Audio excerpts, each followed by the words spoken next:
It is definitely my honour to speak at this event, and it was my distinct honour to be able to teach many years here, and to have both at the Frankel's house and to have Iris come to my classes was always a joy, and to see her under every circumstance. I remember her coming to a class. She was already very sick, and she had a neck brace on as well. Nevertheless, she came to the classes. There are people who don't come to a class because it's raining a little bit, or because they're a little tired. Nothing could stop Iris. It was an amazing thing. The Greek historian Herodotus, in his essay on the customs of the Persians, has been looking at recently, because we're celebrating Purim, the Jews being saved from annihilation by the Persian Empire back then, as will be saved from the Persian Empire now. And the Persian custom, Herodotus says, was to celebrate birthdays. They used to be very into birthdays. They used to have huge celebrations. They used to roast, wealthy families would roast an entire donkey, an entire ox, and an entire camel at the birthdays. And they used to drink liberally.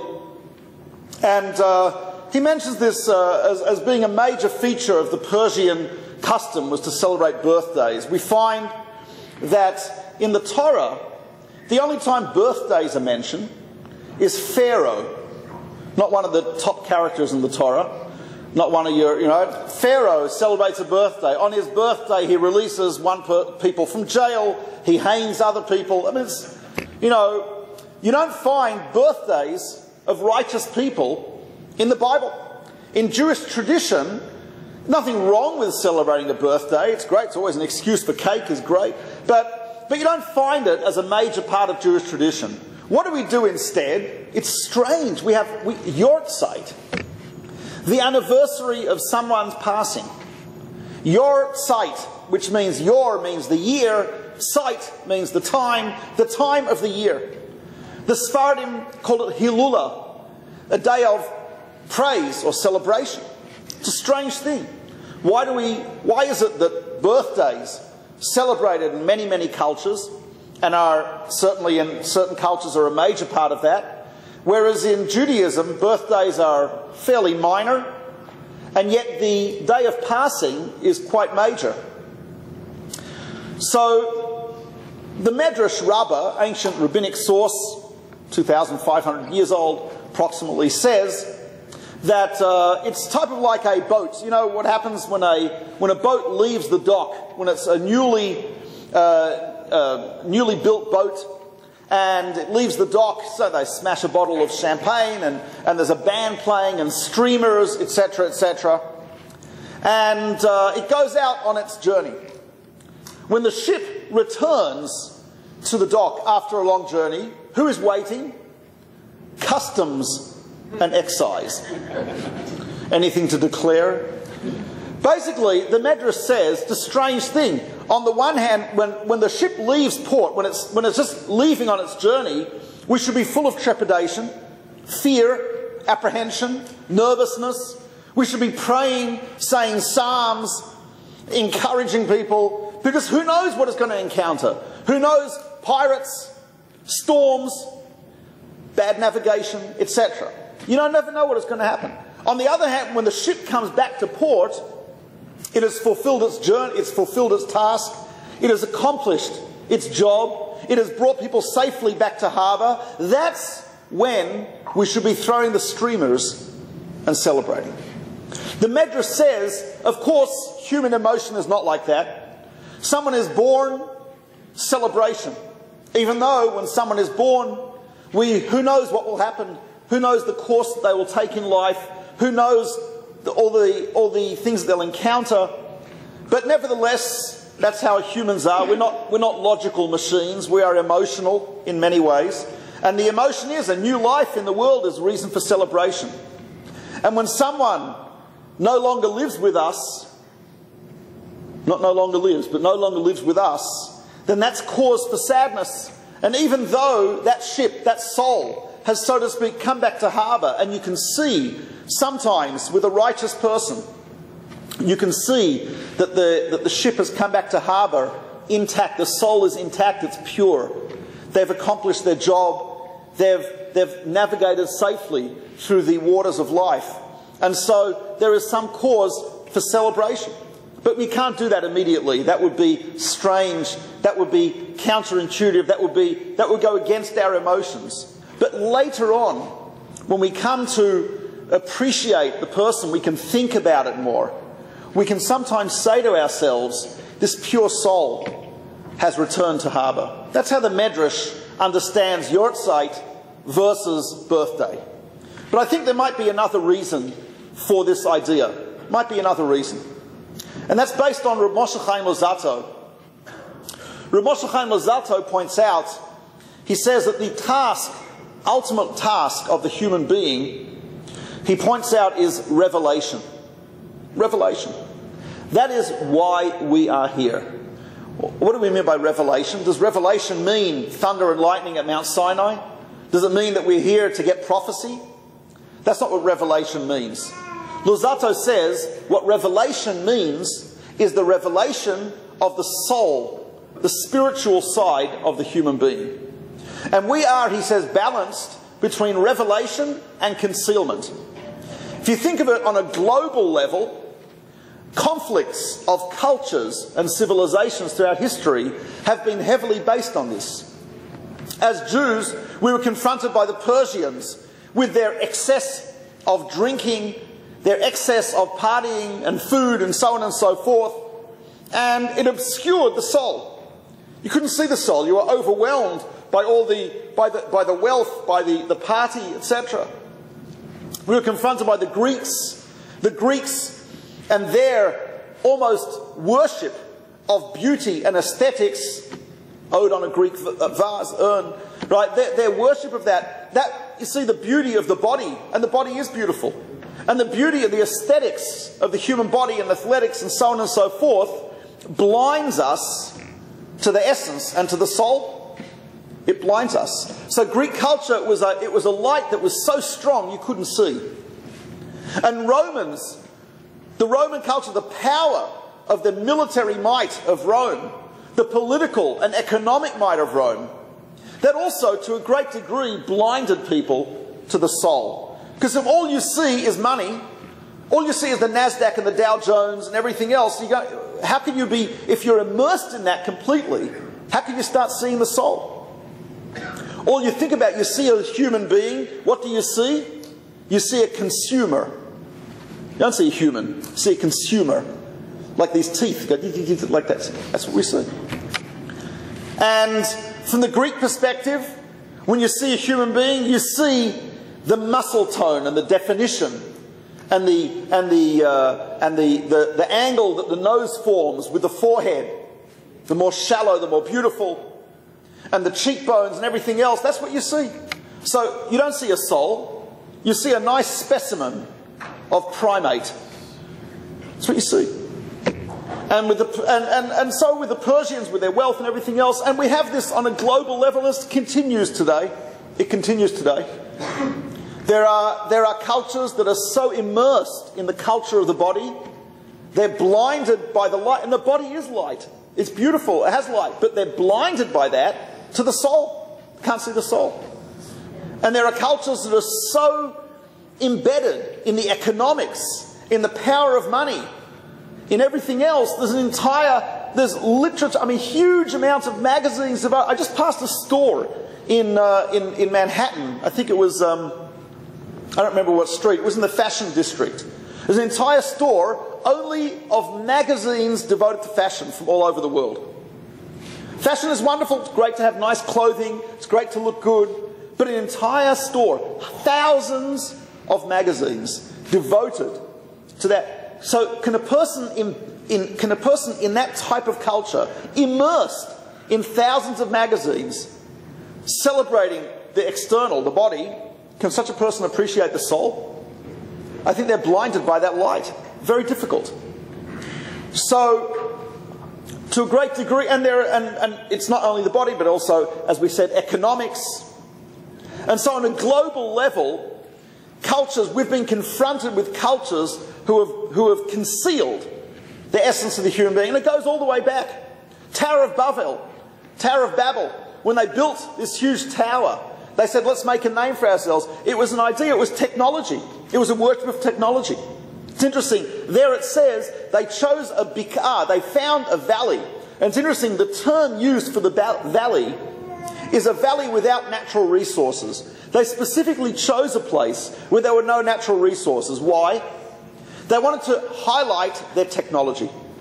We don't need the river here, we can bring a pipe in the water. We don't need agriculture here, we can do this, we can do that. In other words, it's technology. So they're blinded by technology. So, and there are people, I mean, you just have to go on a plane, go to the airport, sit on the subway, etc. Every single person, almost every single person, their face is lit up by a screen. Their ears, they have earphones, right? Headphones, etc. That's it. So these people, no one's interacting with each other. People are playing games on the screens. So we are being blinded by that light as well. And where does the soul come out? So globally speaking, there's a struggle between revelation and concealment. And sometimes those who seek to conceal the soul, when the soul does peek out, there's very violent reaction. Because the soul, the presence of a soul makes people uncomfortable. There are cultures that makes people think of conscience, and conscience is very uncomfortable. And it makes people think of obligation, that can be uncomfortable. There are all types of things that get in the way of the culture of economics, of the body, of technology, military, power, etc., etc. That thing that gets in the way of it is the soul, conscience.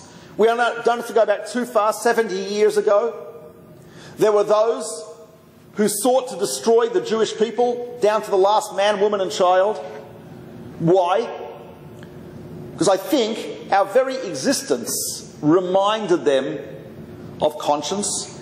Our very existence reminded them of obligation, of morality, of the soul. And for someone whose motto is Deutschland über alles, Germany over everything, then the presence of the soul is disturbing. And the truth is, Jews throughout the centuries have been part of a counterculture movement. Go back to the hippies, and the hippies, Youth International Party and the hippies. Jews all over the place. We were, and there was a beauty to it. Granted, there was some corruption, but it was a counterculture to reminding people that there's more to life than the soul. It was at Jerry Rubin scattering dollars on the floor of the New York Stock Exchange. Was it Jerry Rubin or? It was Abby Hoffman. Sorry, his chavrusa, right? So, and people engaged. Where people engaged in $1 million deals, are scrambling on the floor to collect dollars and put them in their pockets.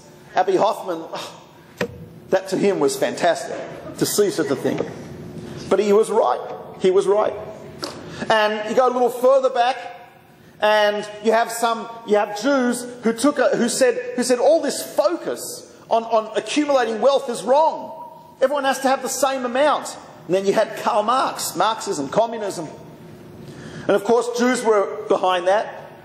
Many Jews were behind that because Jews felt injustice.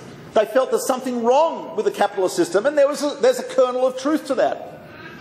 Of course, as I think it was a great poet once put it, the world would be in much less of a snarl if Karl was Groucho if Marx was Groucho instead of Karl. Right. But you know, Groucho was also Jewish. But you go a little further back than that, and there were people who saw a injustice in the world in the sense of imperialism and huge empires, and there arose nationalism. There were plenty of Jews behind that as well. And you go even further back in history, and many religions arose to fight for conscience and spirituality and the soul against what was already there, and many of these religions had Jews behind them. And you go all the way back, and it was Avraham, go back to Avraham, whose name was Avraham HaIvri, which means Abraham the Hebrew. Ivri in Hebrew means ever, the other side. He was from the other side. What that means is, whatever side everyone else is on, he was on the other side. That's where we got it from. That's where Abby Hoffman got it from, and Jerry Rubin and Karl Marx and Jesus, right? That's where they got it from. They got it from ancestors, an ancestor who was on the other side. But all the problem was, all these people only took fractions of it. They focused on one thing. Karl Marx focused on the stomach, and someone focused on the heart, someone else focused on this. They were focused on just one aspect of it. But the idea of revelation of the soul, and the idea that the human being should be engaged in the revelation of the soul as opposed to the concealment, that's the central idea of Judaism, Rav Moshe Chaim Luzzatto says. And not only is it true globally, not only has there been a struggle globally for that idea of revelation versus concealment, but it's also a struggle in our own lives, on each individual, every single human being, in our own lives. That's one of the reasons we have Shabbos. Rabbi Serebrowski mentioned the idea of Iris's commitment to Shabbos. And what is Shabbos about? Isn't Shabbos about that idea? It's a day in which we ignore the Dow Jones, and we don't look at the financial part of the newspaper, and we don't engage in business. We don't struggle with traffic. And what do? So it says in the Torah. It says in the Torah that God finished his work on the sixth day, and it says Shavat, and he stopped, Vayinafash. And that's usually translated as, and he rested. But that doesn't mean he rested. Vayinafash has a little bit different meaning. Vayinafash, the root of that word, all of the Hebrew words are divided into primarily three-letter roots, some two, some four, but most of them are three-letter roots. The root of Vayinafash is very clearly, as we can all hear, Nefesh. What is Nefesh? Soul. So here you've got a word, Vayinafash, and if you know a little bit about Hebrew grammar, you will recognize we've got a verb where the central word of the verb is soul. A verb where the central root is soul. What does that mean? Get sold? The answer is yeah, that's what it means. So to speak, God stopped creating, stopped the expansion, he stopped the building of the world, and so to speak withdrew into his essence. That is what we emulate on Shabbos. We emulate on Shabbos is identification of the self through the soul, not through the extraneous other stuff. No wallet, no credit cards, no business cards, nothing extraneous, just me, just the soul, just the human being. And that's Vayinafash. That's one of the beauties of Shabbos. That was one of the greatest treasures that the Jewish people have given to the world, is the concept of stop and withdrawing to the self and focus on the Shabbat. But it's not only that. So if a person's able to stop and then withdrawing to the soul and focus on the soul, that's great. But there's more to it than that. We stop a few times a day. We have mini Shabbos. It's called prayers. Davening. Davening is Yiddish for prayers. It's actually interesting. The origin of that word comes from people. It's not. There's no Yiddish. There's no German or Hebrew or Aramaic word that has any relationship to the word davening. Anyone know where it comes from? It's like very strange. Kevin Allen Brooke, in his monumental work on the Jewish Khazars, points out there was a nation of non-Jews of Turkic origin living in the Azerbaijan region of Russia. In the 9th century, they converted to Judaism. The king was a major military leader. They had a huge economic power, a huge military and political power, and the king wasn't satisfied. You know why he wasn't satisfied? His soul wasn't satisfied. He could conquer another country, more economic. His soul wasn't satisfied. He sought out the soul. He had a Christian come to him. He rejected him. He had a philosopher. He had a Muslim. Eventually a rabbi came to him. And the rabbi was very convincing. And he chose the soul. Davening, and a lot of, after the Khazar kingdom was dispersed, and the Khazars moved into the other Jewish communities, Kiev and Poland and so on and so forth, they brought words with them. In Turkic, dawen means I pray. Dawenun, davening, dawenun. So it comes from there. So when we pray, it's like a little miniature Shabbos, so to speak. You know, we stop in the morning and just focus a little bit on the soul before I get into the traffic and turn into an animal. Before I get to work and turn into an animal. Before I get... it's like a little bit of calm. Mincha, in the middle of the day, I was just finished saying Kaddish for my father, Olav Shalom, last week. So, you know, there's a little more focused on trying to get to a minyan. So in Manhattan, it's an amazing, it's a beautiful thing. People don't realize the beauty of this. You can go, there's a thick book of all mincha is afternoon service. It takes about 10 to 15 minutes. And you say it in the middle of the day. You could go to almost any major city where there are Jews, and you know what? You go into the city and you'll find afternoon service. In Manhattan, there are literally hundreds of services in the middle of the workday every day. People are not aware of this. It's like Diagon Alley. People aren't even aware it exists. You go into a law firm on 34th and 7th, there's a mincha minyan every day at 4 o'clock. Go to Philadelphia, to Rothenberg Tower, in where is it, Walnut Street, there's a minyan every day, I forgot when. 2 o'clock. 2 o'clock, there you go, thank you. You go to places, I mean, for heaven's sakes, I was looking through the guide, I was trying to find, because I have all these, I have a complex schedule, so I'm trying to find where there's a mincha minyan. I'm looking for a minyan where people are getting together and praying. There's one at a shoe store. There was one at a lingerie manufacturer. It's unbelievable, right? There's at law firms, there's here, there's there. It's unbelievable. And you get together. I go to the West Side Jewish Center, 135, I think it was 145. And there's 100 people who took time off from work to have a mini Shabbos. 10, 15 minutes in the middle of the day. Well, what are you focused on? Not concealment of the soul, but revelation of the soul. That's unbelievable. Isn't that unbelievable? How many people do that? I remember going to a mall in Bondi Beach in Sydney. Gorgeous, Bondi, oh my gosh. So Bondi, there's a mall there. And in the mall, there's I'm walking in the mall and I'm looking around, and there's a place that's called the Church in the Marketplace. It's the only place I've ever seen. It's a church in the mall. And I thought, cool, you know, interesting. And I like to go over and look at the signs because they always have great titles. You know, often they have great titles. Anyway, so I notice that the times the church is open, the stores in the mall are closed. It's never actually open when the stores are open. I want you to contrast that. There's a little shul across the road from Machane Yehuda Marketplace. Anyone been to Machane Yehuda in Jerusalem? The great, beautiful open-air market. You've been there, right? Fantastic. Across the road, there's a building with 2 sundials and a clock.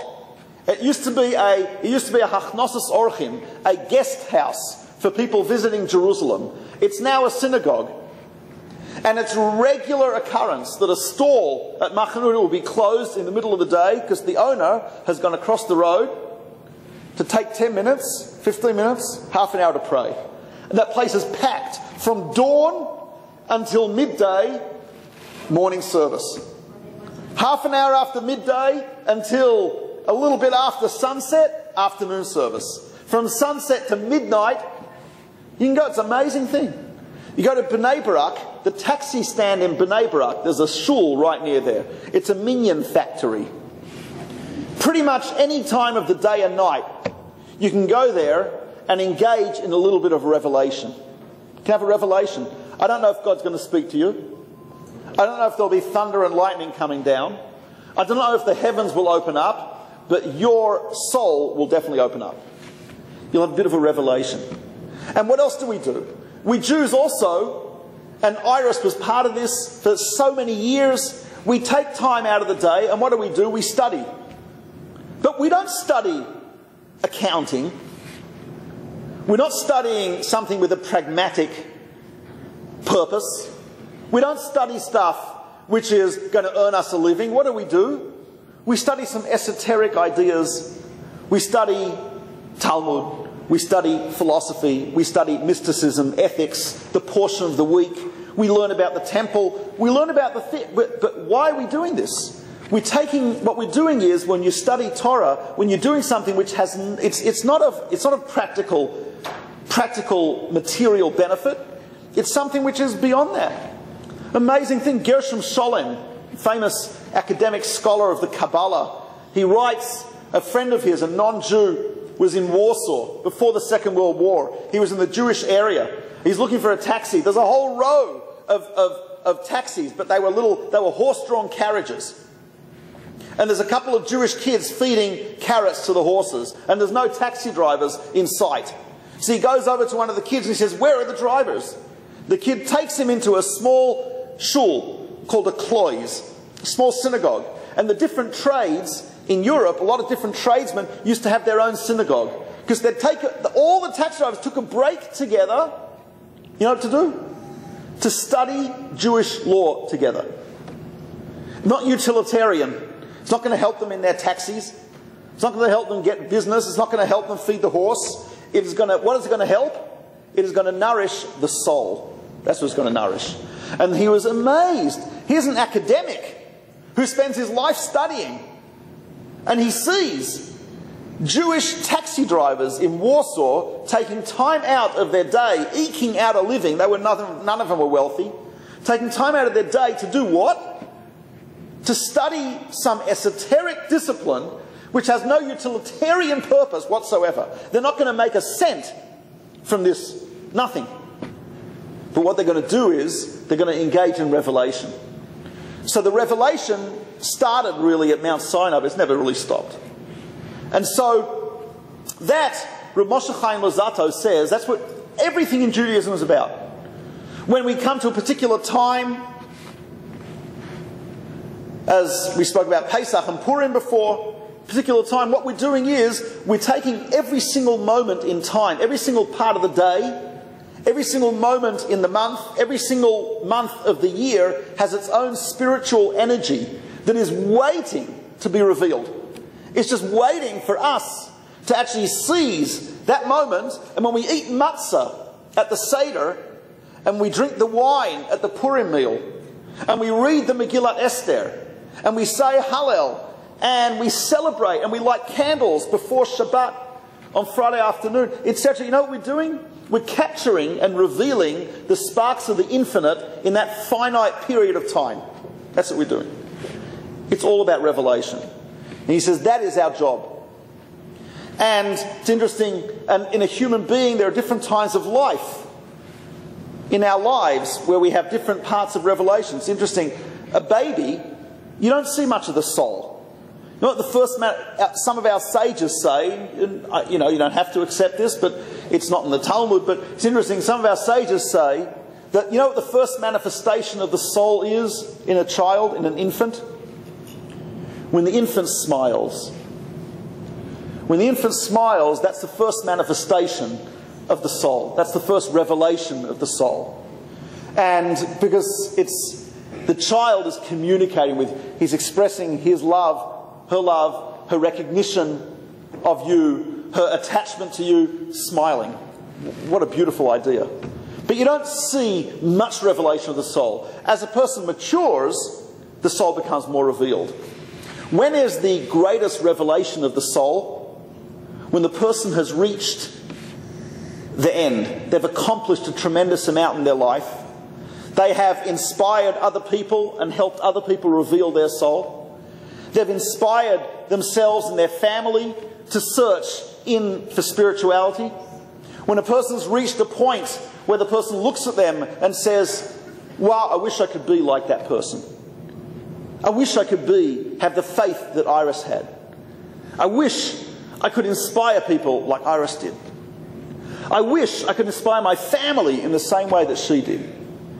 I wish that my soul would be as obvious, as revealed and as blatant as it was in such a person. That's what I wish I could be. When do you see that? You don't see that when the person's young. You don't see it on the birthday. You don't see it as a teenager. Sometimes you can, maybe. You see it when the person has reached a point where they've really, really accomplished so much in their life. That's when you really see it. And that's why, as opposed to the Persians, as Herodotus points out, and as opposed to Pharaoh, what we do is we get together on a yurt site. And it's not a celebration in the normal sense of the term. It's not. But what it is an appreciation of God giving us a gift of an incredible revelation of light, a revelation of the soul, something which we can be inspired by and hope to inspire others by. That's what we really see. And that's what we're doing at this yard site. We've seen this revelation and we've felt this revelation and we are trying to latch onto it also. That's what we're trying to do. And as we always say, the neshama should have an aliyah, the soul should be elevated, and with that soul's elevation, we should all be elevated as well, and we should all witness together a universal, global revelation as well as our own individual revelation. Thank you.